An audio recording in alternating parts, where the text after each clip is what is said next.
A Yellowstone gray wolf. The richest hunting ground in this whole valley is also the most fought over. Every wolf pack for miles wants it. Can she hold it through the hardest months of winter? Losing this ground means losing everything her pack depends on. Winter here can push the cold down toward 40 degrees below zero, and the wind rarely stops. Even for an animal built for this, that's not a season to face alone. That cold doesn't just test her. It thins the elk herds, scatters them into fewer places, and pulls every hungry pack in the valley toward the same ground. Here, only the wolf that can hold her ground survives the winter. That cold that can push toward 40 below isn't incidental here. It's why the valley's elk crowd into one stretch of low ground. And it's why a Yellowstone wolf can't just find territory. She has to hold it. This stretch of northern Yellowstone sits lower and windier than the peaks around it. So less snow settles here, even in the coldest months. Enough exposed grass to pull the valley's elk down out of the high country for the whole winter. A raven rides the wind above the herds, waiting for this same winter to feed it too. That same crowding cuts both ways. Fewer safe wintering grounds means every wolf pack for miles is pulled toward this one valley too. And pack density this high, on ground this contested, means her territory isn't just about food anymore. It's about which pack survives to keep it. A bison shrugs off that same cold. It plows straight through the snow she's hunting across. A bighorn ram skips the valley floor. The same winter trapping elk here just pushes him higher. This one stretch of river never freezes. A trumpeter swan rides out the same winter right here. All of them are working around the same hard math. She's the one who has to enforce it.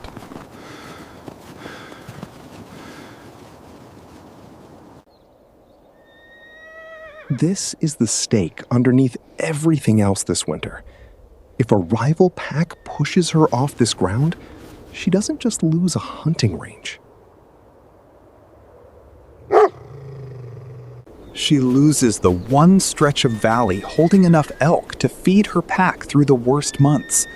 And packs that lose that fight rarely get a second territory before spring. Right now, the pressure starts small. A coyote has been working the edge of a 3-day-old kill site, testing how close it can get before she notices.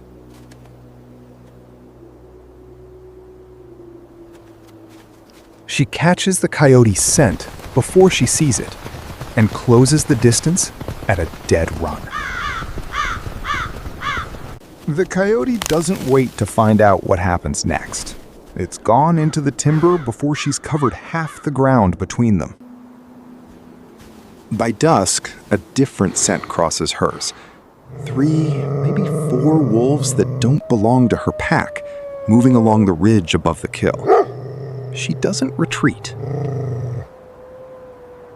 She calls the rest of her pack in with a long, rising howl, and they close the gap together, fast, straight up the slope toward the rival scent. The two packs meet at a dead run, and for a few seconds, it's pure chaos.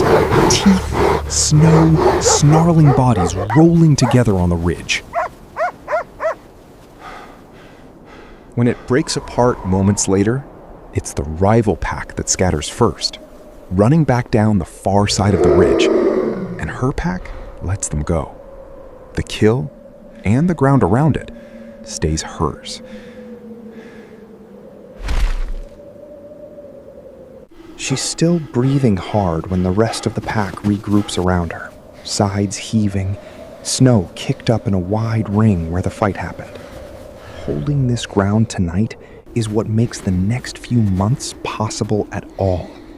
Because right now, under all that adrenaline, she's also carrying next spring's entire litter. For now, at least, the ridge above the kill site is quiet again.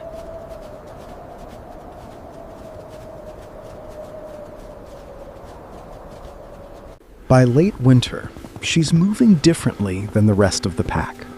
Slower on the climbs, hanging back a half length on the chases. Her body already committed to something none of the others are carrying yet. She still hunts. She still holds her place near the front of the pack when they travel. But every choice she makes now is shaped around a den site she picked weeks ago, tucked into a south-facing slope where the snow doesn't drift as deep. She's already started scraping out the entrance under an old, half-fallen spruce, widening it a little more each time she visits, even though she won't move in for real until the pups are close. Wolves den in early spring, but the weeks leading up to it happen in the coldest, hungriest part of the year, which means the whole pack's hunting success right now determines whether there's even a litter to defend later. This is what the whole pack is organized around right now. A pregnant alpha who can't hunt at full speed needs to be fed by the others, consistently, for weeks. That's not a small ask in a place this cold. If she goes into a bad birth, undernourished, in cold this extreme, she risks losing the entire litter, or her own life along with it. It happens almost every evening now, the same order every time. When the rest of the pack returns from a hunt miles from the den site, they don't just walk past her. One by one, the other wolves regurgitate part of what they've eaten directly for her. A specific behavior wolves reserve for one purpose: feeding a pack member who physically couldn't make the run herself. She takes it without hesitation, and within minutes, she's steadier on her feet than she's been all day. This has been the pattern for weeks, and it will keep being the pattern until the day she finally dens. But that reserve won't last long in cold like this. Whatever the pack ate today is already spent keeping all of them warm through the night, which means by morning, they're not just looking for another meal. And the elk herds left in this valley have gotten wise to every trick that's worked so far this winter. They're looking for the one hunt that might carry her through the rest of the season. 3 days into a hard cold snap, the pack picks up a scent line crossing fresh snow. A small group of cow elk that strayed too far from the main herd, moving slow through drifts higher than their chests.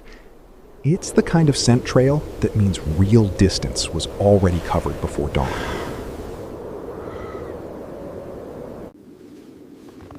She's the one who marks them first, dropping into a low, deliberate stalk along the tree line, the rest of the pack falling in behind her without a sound. This is the hunt the whole winter comes down to.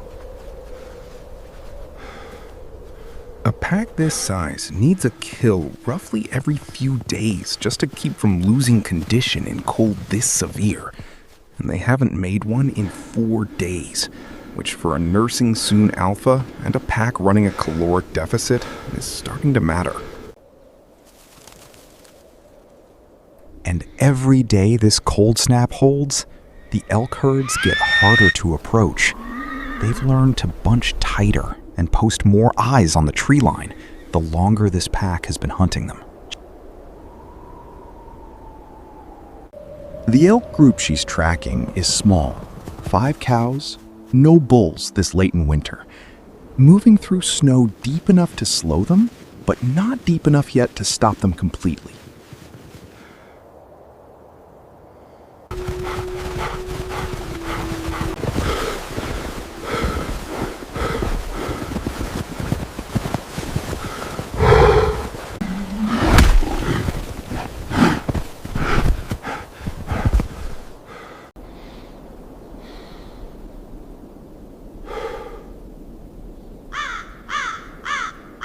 By the time the ravens arrive, she's already eaten her fill and stepped back to let the rest of the pack take their turns. Whatever happens the rest of this winter, tonight, her pack eats. And so, for one more night, does everything else this valley depends on that fact.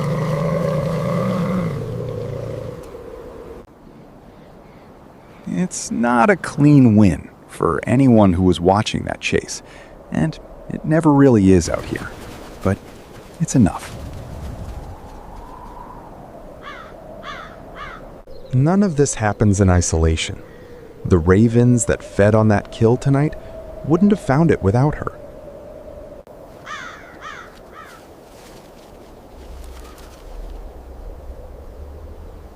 The coyotes she keeps pushed to the margins of this valley would spread further into it if she weren't holding this ground.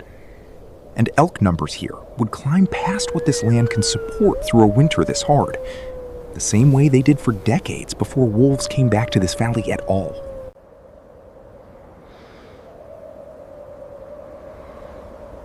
So, how does a Yellowstone wolf survive a winter this hard?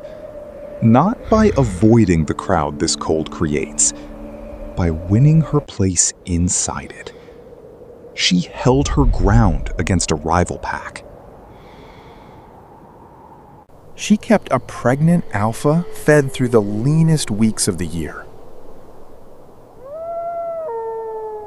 And when the moment came, she still closed a 500-pound gap in the snow and got her pack fed one more time. That's the whole answer. And this valley is only this alive because of it.